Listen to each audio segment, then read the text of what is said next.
Всем привет, дорогие друзья! Сегодня будем готовить очень вкусный и красивый торт «Молочная девочка». Готовлю его с клубничной начинкой. Рецепт этого торта был придуман в Германии, но он стал настолько популярным у нас, что это, можно сказать, уже наш торт наряду с медовиком и Наполеоном. В составе торта много тонких коржей на основе сгущенного молока, нежный крем и вкуснейшая клубничная начинка. Торт получается многослойный и красиво смотрится в разрезе, и можно эффектно украсить праздничный стол. Рецепт очень простой, и для приготовления нужны самые обычные продукты. Если вы еще не готовили такой замечательный торт, обязательно его приготовьте. Я очень рекомендую. У него получается невероятно нежный ванильный вкус с клубничной ноткой. Какие нежные, легкие коржи! Как они замечательно пропитались! Каждый кусочек этого торта просто тает во рту. Он никого не оставит равнодушным. Для приготовления крема мне понадобится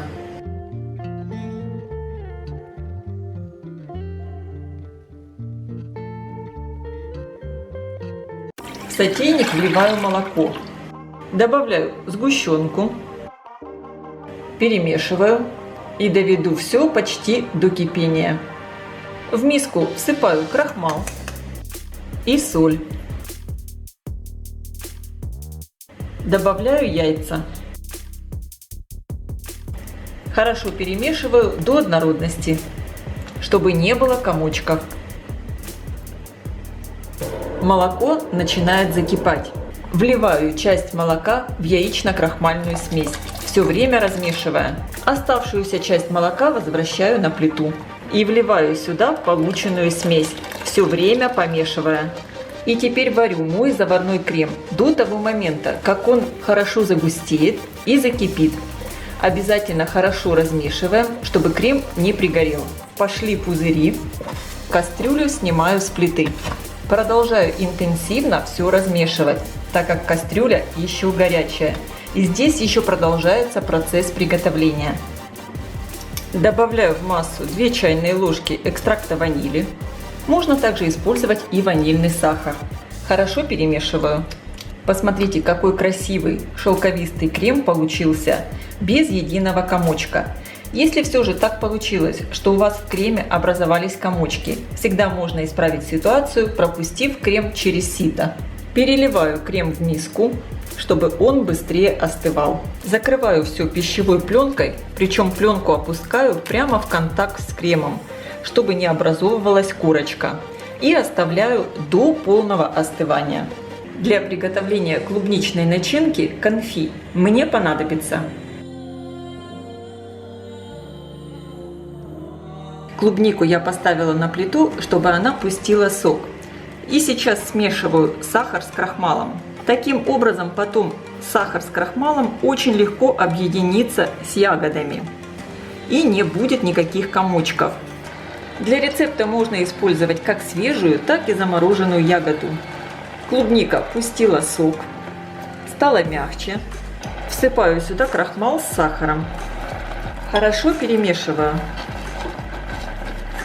Огонь делаю тише, даю смеси закипеть и при постоянном помешивании провариваю примерно 1,5 минуты. Если начинка получится слишком густой, всегда можно добавить немного воды. Меня такая консистенция устраивает. Снимаю ягоды с плиты. Пробиваю массу погружным блендером. Получилась вот такая ягодная клубничная начинка. Накрываю ее сверху пленкой, причем пленку опускаю прямо в контакт, чтобы не образовывалась корочка. И оставляю до полного остывания. Для приготовления теста мне понадобится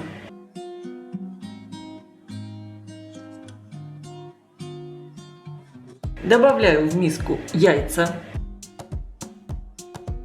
соль, сгущенку, и растопленное сливочное масло. Оно должно быть комнатной температуры. Перемешиваю все венчиком до однородности. Тесто здесь очень простое, поэтому для его приготовления даже не нужен миксер. Ничего сильно взбивать не надо. Просеиваю муку и разрыхлитель для теста. Хорошо все перемешиваю.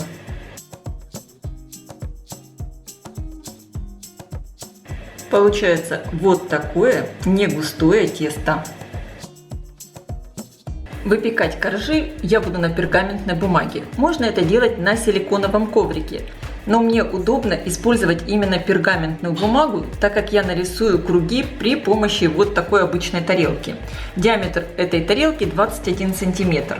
На один противень у меня поместится 2 коржа. Рекомендую использовать бумагу хорошего качества с силиконовым покрытием, чтобы тесто не прилипло. Бумагу я переворачиваю, и теперь здесь, с этой стороны, уже буду выкладывать тесто. На каждый корж у меня идет примерно вот такие 2 полные столовые ложки теста. Я буду слегка даже выходить за круги, так как я хочу тесто потом подрезать. Потому что края коржей, они всегда получаются чуть-чуть такие более тонкие. Стараемся распределить все очень равномерно, чтобы коржи получились одинаковой толщины. И первые 2 коржа я отправляю выпекаться в хорошо разогретую до 200 градусов духовку примерно на 5-7 минут. Конечно, вы смотрите по своей духовке. Коржи должны слегка подрумяниться сверху. Противень я ставлю на средний уровень, включен верх и низ. Пока выпекаются первые коржи, распределяю тесто для следующих. Первые коржи я уже достала из духовки. Посмотрите, даже один у меня чуть больше подрумянился, чем надо, потому что здесь получилось чуть тоньше теста. Поэтому старайтесь распределять его очень равномерно. Я хочу сделать мой торт диаметром 20 сантиметров. Поэтому я беру вот эту у меня форму. Ею очень легко подрезать края. Делать это надо пока коржи горячие, потому что они будут крошиться. Как видите, здесь вот эти края, они более тонкие. Тесто очень легко снимается с пергаментной бумаги, потому что в нем есть масло. Пока коржи горячие, друг на друга их складывать нельзя, чтобы они не прилипли друг к другу, так как в тесте, конечно, здесь есть сгущенка, и она довольно прилипучая. Пергаментную бумагу счищаю и буду использовать повторно. Когда коржи остыли, можно их аккуратно сложить друг на друга стопочкой. Они очень хрупкие, поэтому обращаемся с ними бережно. Всего у меня получилось 7 коржей. Когда заварная основа полностью остыла, она у меня даже стояла в холодильнике. Можно закончить приготовление крема. Сливочное масло перекладываю в миску. Хорошо взобью масло примерно в течение 4-5 минут в пышную светлую массу. Также миксером немного перемешаю заварной крем, чтобы его легче было соединять с маслом. Понемногу соединяем заварной крем с маслом. Первую часть заварного крема добавляем совсем небольшую, чтобы сравнять температуру масла и крема. Крем стоял у меня в холодильнике, поэтому он чуть более холодный, чем масло. Если добавлять заварную основу в масло постепенно, крем никогда не расслоится. Таким образом, заварную основу я добавляю где-то в 4-5 приемов. Сейчас добавляю всю оставшуюся заварную основу. И мой крем готов. Посмотрите, какой он получился нежный. Структура идеальная, такая гладкая, ровная. Он такой вкусный, что я его готова съесть даже просто так. У меня все готово для того, чтобы собрать торт. Выложила первый корж. Сверху на него выкладываю клубничный конфи. Распределяю. Немного не дохожу до края. Ягодной начинки у меня на каждый корж идет примерно по 40 граммов. Для каждого коржа крем я отсаживаю в кулинарный мешок, чтобы слои получились одинаковыми. Здесь у меня 130 граммов крема. Из кондитерского мешка очень удобно отсаживать крем. Слегка сверху разравниваю лопаткой. Выкладываю следующий корж. И повторяю все точно так же со всеми коржами.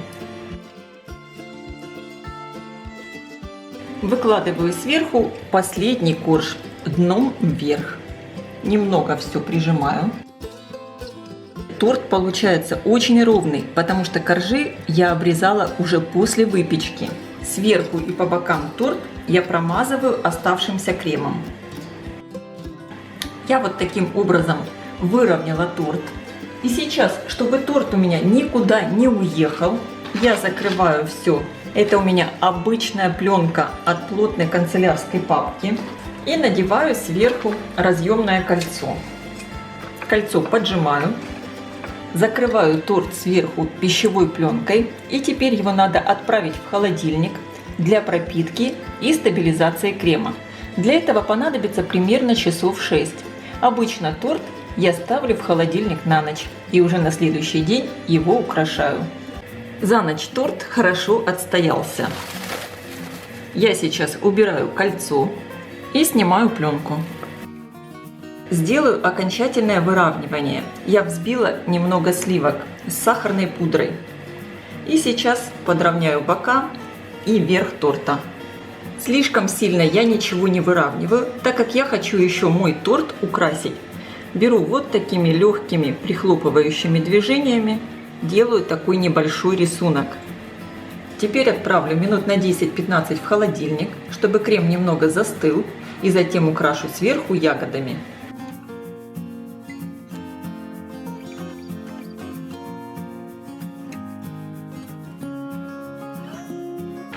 Перед подачей к столу рекомендую торт доставать примерно за полчаса из холодильника. Тогда коржи будут более вкусные, нежные и мягкие.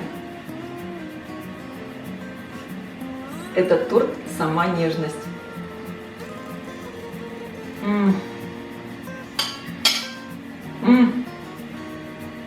Это просто потрясающе вкусно. Такие нежные коржи с ванильным вкусом и легкой клубничной ноткой.